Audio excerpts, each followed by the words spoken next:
It takes a lot of work to design new Magic cards. A range of experimentation is required in the process, and things can get quite weird. To illustrate this point, today we're going to take a look at 5 crazy test print cards. Magic.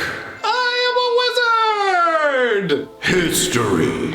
I'm an old wizard! The Magic Historian. My bones hurt. Greetings! Owners of fine luxury cardboard rectangles. My friends, I hope the day and the new year find you well, for we have gathered to talk about test prints and Magic the Gathering. Now, what spawned all this was I noticed just recently a number of the test prints we're going to talk about in this video were placed up for sale in a misprint rarities group. And I love these sort of Magic oddities. And I believe we had touched on these cards in the past, but we really didn't break down everything that went into them. So today, we're going to be taking a look at what's known as the Frank batch of test prints. So the first thing I'm going to put up on the screen for you is Elesh Norn. Now, this is going to be the most subtle of our test prints. So I'm going to go through the card, and you can go along with me, see if you notice where things diverge, and it goes, wait a minute, that's not the normal printing. So it starts out very normal. Up at the top, we've got Elesh Norn, Grand Cenobite. 2 white and 5 gets you a 4/7 legendary Phyrexian Praetor, and it has Vigilance.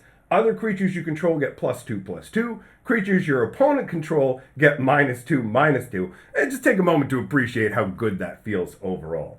The flavor text says, the Gitaxians whisper among themselves of other worlds. If they exist, we must bring Phyrexia's magnificence to Frank. And that right there, this is the most subtle of them. You'll notice, wait a minute. That's not what the flavor text says. If you own an Elesh Norn, I'll put the regular up on the screen for you right now for comparison. Take a look. The flavor text does not say Frank. It says them. Now this is a very, very minor change in terms of the test prints we're going to talk about. And I assume it was just to test out the uppercase font for F, because I can't, for the life of me, figure out why Frank shows up on multiple cards in this test batch. But it is ultimately amazing to me that now you have one of the 5 Phyrexian Praetors. You have the white Phyrexian Praetor who's like, hey, the followers of the blue Phyrexian Praetor are whispering about other worlds. I'm not sure if they exist, but if they do, we have to find them and bring Phyrexia to them. But then you've got this variation where all Elesh Norn cares about is bringing the glory of Phyrexia to specifically some guy named Frank.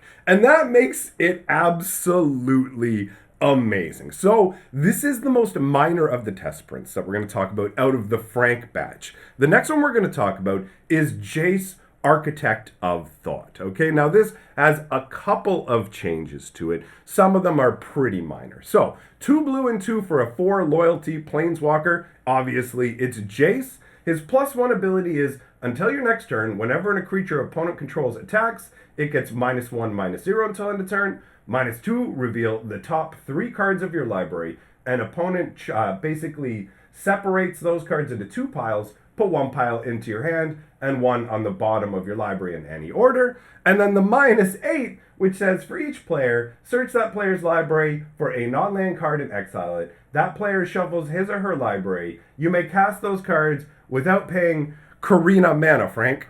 So at the end of this card, again, you have this weird, baffling little statement. Karina mana, Frank. It's just such a bizarre thing to put on a Magic card. And I have to admit, I love that these made it out into the wild and people actually own these cards. So the Jace card actually has 2 things that are different with it. The first is obviously with the emblem ability saying Karina mana Frank. But the other, and this is going to be very, very difficult for you to really pick out by looking at this on the screen, and I wasn't aware of this without doing further research, but the text box on this card has been ever so slightly upshifted, you know? So it's possible that there are other minute changes made to the Elesh Norn that were so subtle that somebody outside of Wizards wouldn't really have seen the difference. Okay, so we're going to move on to the next Frank card, and it gets even crazier with Ash Zealot Woober Woober, because that's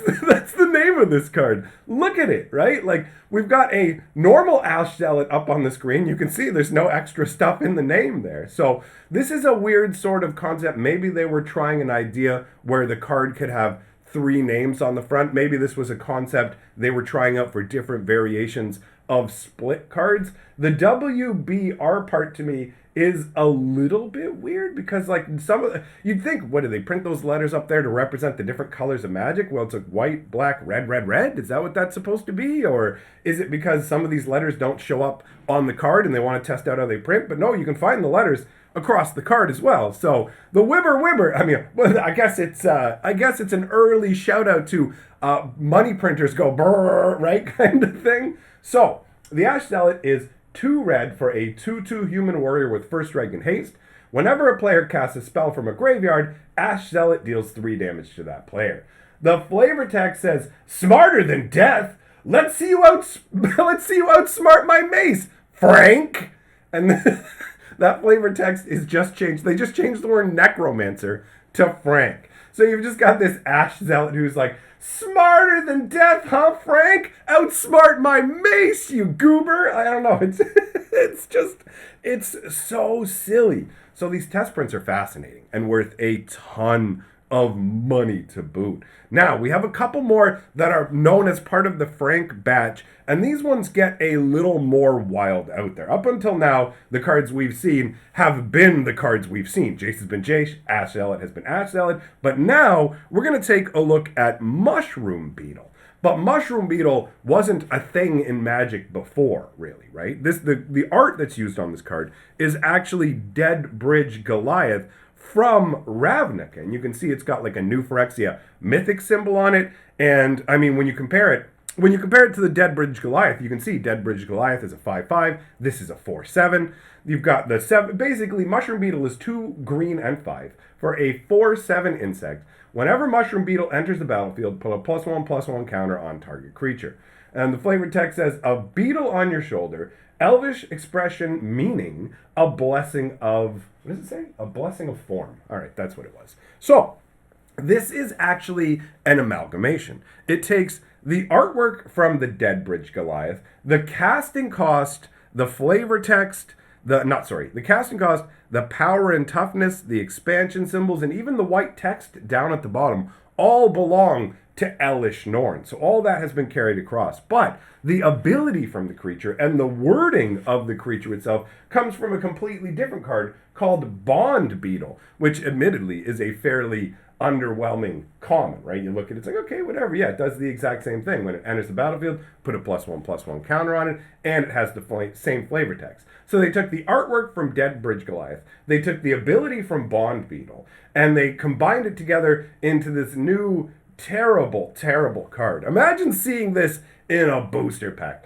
I got a Mushroom Beetle. Good Lord. And at Mythic. So we have another one of these crazy amalgamation sandwiches in the form of Battleflight Griffin. So this one's even more jarring if you're familiar with the cards, because that's literally Isperia, who is a legendary Sphinx from the world of Ravnica. So you go, wait a minute. Why is a Sphinx on a card called Battleflight Griffin? Why is a known legendary named Sphinx on a card called Battleflight Griffin, right? It's totally, whoa, what's going on? So this is 2 white and 5 for a 4/7 flying griffin. When Battleflight Eagle enters the battlefield, target creature gets +2/+2 and gains flying until end of turn.